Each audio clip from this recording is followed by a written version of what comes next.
ইন্নী রব্বুল গানামি ওয়াল ইবিল, আমি হচ্ছে ছাগলের রব, আমি হচ্ছে উটের রব। মানে রব মানে এর মালিক। ওয়া ইন্না লিল কাবাতি রাব্বান, কাবার একজন মালিক আছে, সায়াহফাজুহু, তিনি এই কাবাঘরকে রক্ষা করবে। সুবহানাল্লাহ। ওই যুগেও কিন্তু তাদের বিশ্বাস ছিল ঘর কার? আল্লাহর, এই ঘরকে আল্লাহই রক্ষা করবে। আল্লাহ তাআলা রক্ষা করেন নাই? আল্লাহ সে কথা কিন্তু আমাদেরকে জানাচ্ছেন।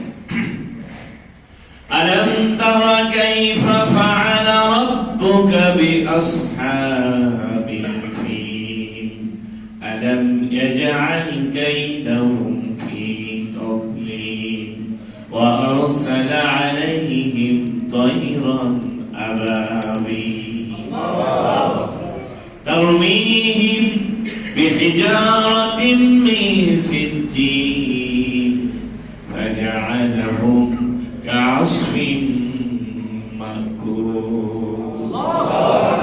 আলাম তারা, হে নবী আপনি কি দেখেন নাই, আপনি কি জানেন না?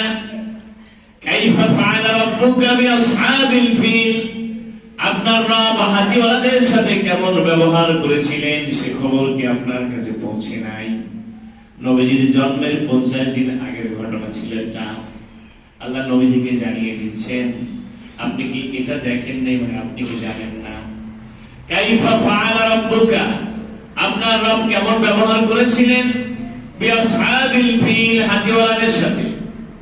আলাম ইয়াজআল কাইদাহুম ফি তাদলিল, তিনি কি তাদের চক্রান্তকে নস্যাৎ করে দেন নাই?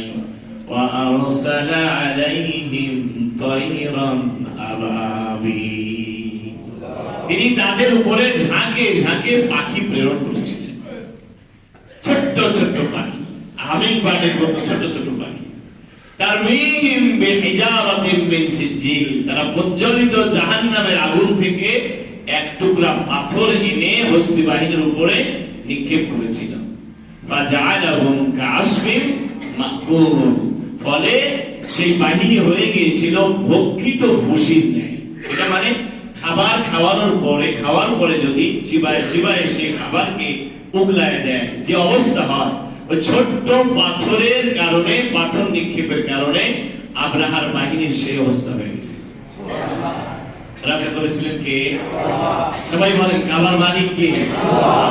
তাহলে আমরা এখানে পেলাম রব শব্দের 3 নম্বর মানে হচ্ছে মালিক।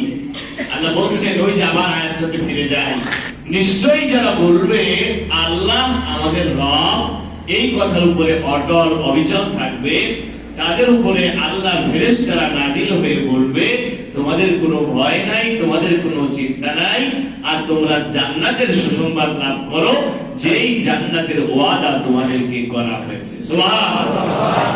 তাহলে আপনারা সবাই বলেন তো আমাদের রব কে? তাহলে আমাদের মালিক কে? আমাদের জানের মালিক কে? মালের মালিক কে? দুনিয়ার মালিক কে? বাংলাদেশের মালিক কে? তাহলে এখানে বাংলাদেশের মালিক যদি হয়, এখানে কারাই চলা যাবে?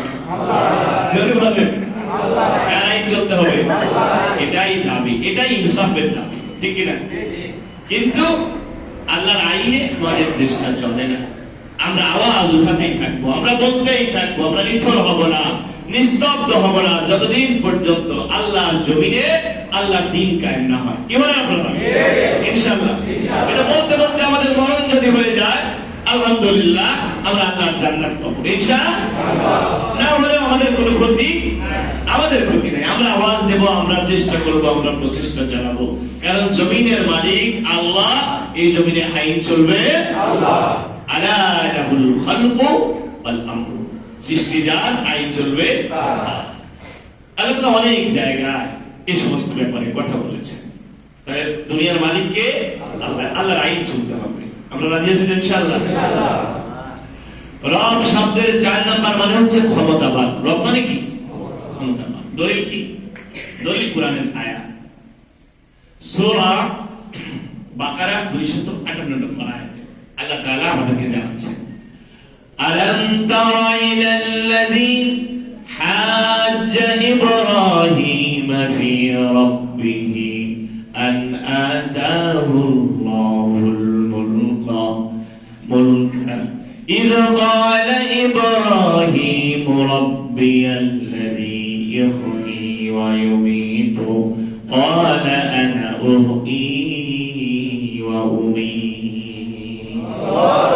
আল্লাহ বলছেন আলাম তারা ইলা الذي حاج إبراهيم في ربه